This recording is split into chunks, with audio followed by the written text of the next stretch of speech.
પૂર્વ નાયબ મુખ્યમંત્રી નીતિન પટેલે કયા ભાજપના નેતા કે પછી ચૂંટાયેલા પ્રતિનિધિ છે તેમનું નામ લીધા વિના તેમના પર નિશાન તાક્યું છે? કેમ કે જે પ્રકારે તેમણે ભૂતકાળ વાગોળ્યો છે તેણે અનેક પ્રકારના સવાલો પણ ઊભા કર્યા છે. વૈષ્ણવજન તો તેને કહીએ જે પીડ પરાઈ જાનાને રે.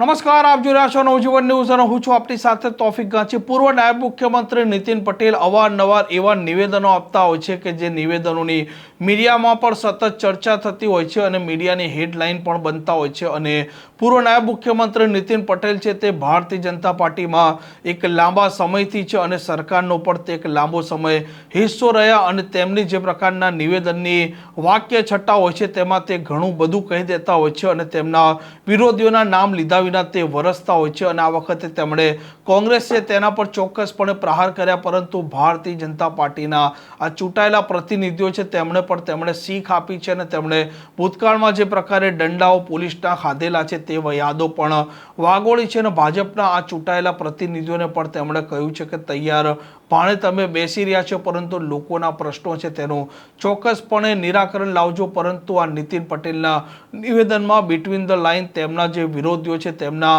નામ લીધા વિના તેમને પણ સંભળાયું છે તેવું ક્યાંક ને ક્યાંક હાલ સંકેતો રૂપી જોવા મળી રહ્યું છે. અને મત મેળવ્યા પછી, વિજય થયા પછી કાર્યકરને પણ ભૂલી નહીં જવાનો અને મતદારોને પણ નહીં ભૂલી જવાના.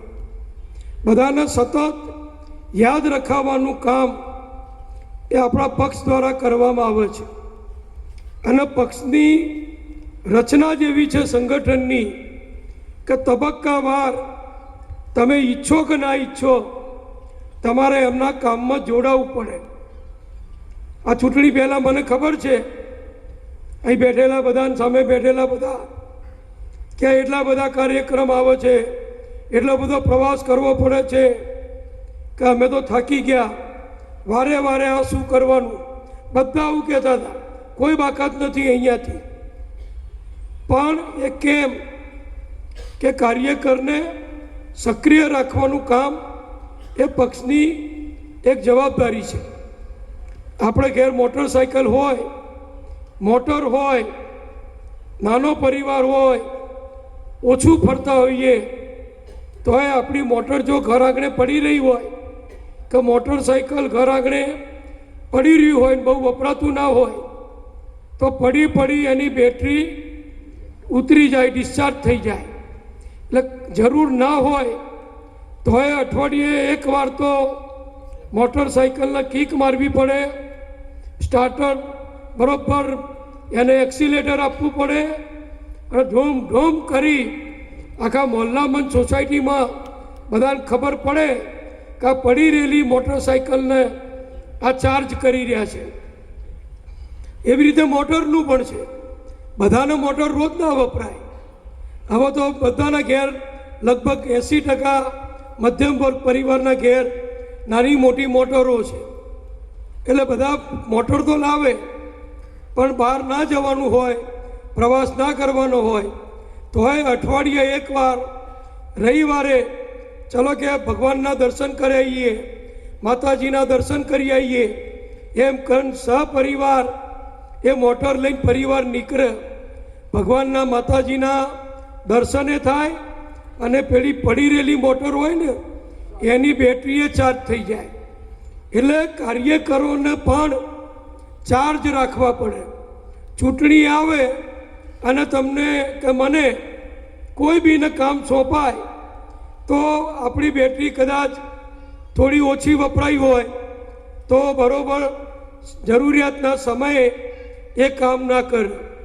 અહીંયા કોંગ્રેસની વાત કરી ગિરીશભાઈએ કે કોંગ્રેસવાળા ચૂંટણી આવે એટલે ડ્રાઉ કરતા નીકળી જાય છે. પણ કોંગ્રેસવાળા બિચારા એના ભાગમાં તમે બધાએ અને ગુજરાતની અને દેશની જનતાએ એક જ કામ રાખ્યું છે કે ડ્રાઉ કરવાનું અને ચૂંટણી જતી રહે એટલે પાછું જતું રહેવાનું, પાછી બીજી ચૂંટણી આવે એટલે બહાર આવવાનું. એમની બેટરી ચાર્જ થતી જ નથી. કારણ કે કોંગ્રેસ પોતે ડિસ્ચાર્જ થઈ ગઈ છે.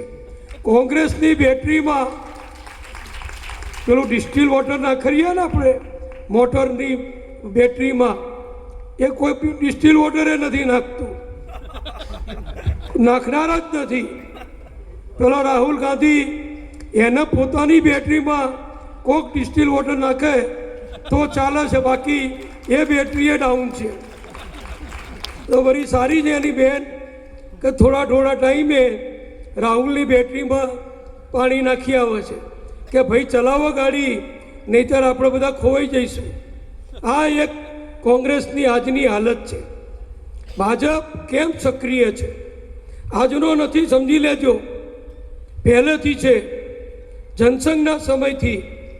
અમે નાના હતા, મને યાદ છે, આ વડીલો છે જૂના, એમને પણ યાદ હશે કે કચ્છમાં એક સત્યાગ્રહ કર્યો હતો. જનસંઘની બહુ શરૂઆત હતી એ વખતે, કોઈ જનસંઘને બહુ ઓળખતો પણ નહોતું. ઉત્તર પ્રદેશમાંથી, દિલ્હીથી નેતાઓ આવેલા.